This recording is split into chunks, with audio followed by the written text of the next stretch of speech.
मैं आपको कुछ उपाय बता रहा हूँ जो साइंटिफिक है, जिससे आपकी हैंडराइटिंग में जरूर सुधार होगा।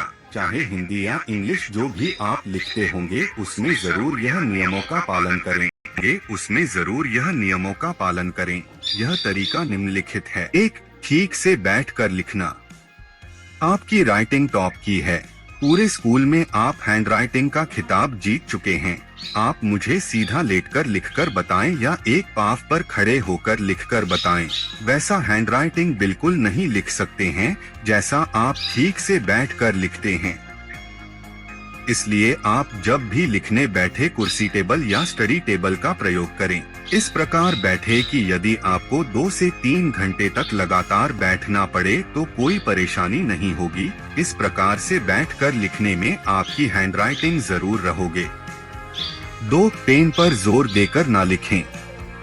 कई विद्यार्थी इस प्रकार लिखते हैं कि पीछे के 3-4 पेज में उसका निशान बन जाता है। इस प्रकार लिखने से आप बहुत जल्दी थक जाओगे एवं आपको लिखावट भी अच्छा नहीं होगा।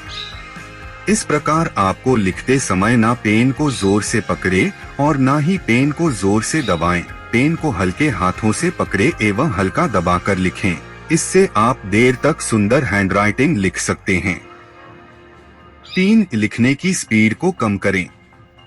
यदि आपको हैंडराइटिंग में सुधार करनी है तो आप अपने लिखने की स्पीड को थोड़ा कम करें। अभी आप जितना देर में 3 पेज लिखते हैं उतना देर में 2 पेज लिखें।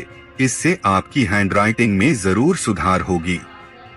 जब आपकी हैंडराइटिंग में सुधार हो जाएगी तब आप अपनी स्पीड धीरे धीरे बढ़ा सकते हैं। 4, केवल पंजा नहीं पूरा बाजू को मूव करें। कई विद्यार्थी ऐसे लिखते हैं जैसे उसका केवल पंजा मूव हो रहा है, पिछला भाग बिल्कुल स्थिर बना रहता है, जिससे उसे 1-2 पेज लिखने में ही हाथों में दर्द होने लगता है क्योंकि ब्लड सर्कुलेशन पूरे हाथ में ठीक से नहीं हो पाता।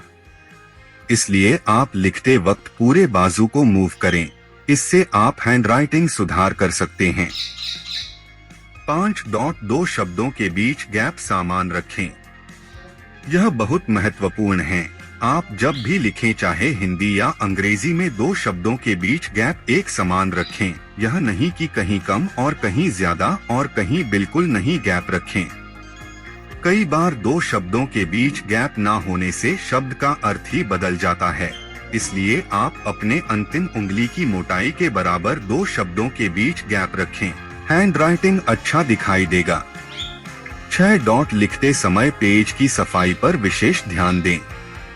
कई विद्यार्थी एक पैराग्राफ लिखता है, उसमें से 5 शब्द को काट देता है या ओवरराइटिंग कर देता है, जो देखने में बहुत गंदा मालूम पड़ता है। पूरे पेज पर यदि आप 4-5 जगह कट मार्क कर दिया तो फिर आप कितना भी अच्छा लिखे यह गलत इंप्रेशन जाता है। इसलिए आप पेज सफाई पर ध्यान दें तो आपकी हैंडराइटिंग अच्छी हो जाएगी। 7, लिखने में पेंसिल का उपयोग ज्यादा करें। भले ही किसी भी क्लास में क्यों न हो, यदि आपको राइटिंग में सुधार करना है तो प्रतिदिन 1-2 पेज पेंसिल से जरूर लिखें। आज के समय में जितने भी अच्छे स्कूल हैं उसमें क्लास 5 तक के बच्चे केवल पेंसिल से लिखते हैं, क्योंकि अच्छी हैंडराइटिंग लिखने का यह एक वैज्ञानिक तरीका है। पेंसिल से लिखने वक्त उतना फास्ट हम नहीं लिख सकते जितना कि बॉल पेन या जेल पेन से लिखने वक्त। तो ये 7 तरीके अपनाकर हैंडराइटिंग सुधार कर सकते हैं।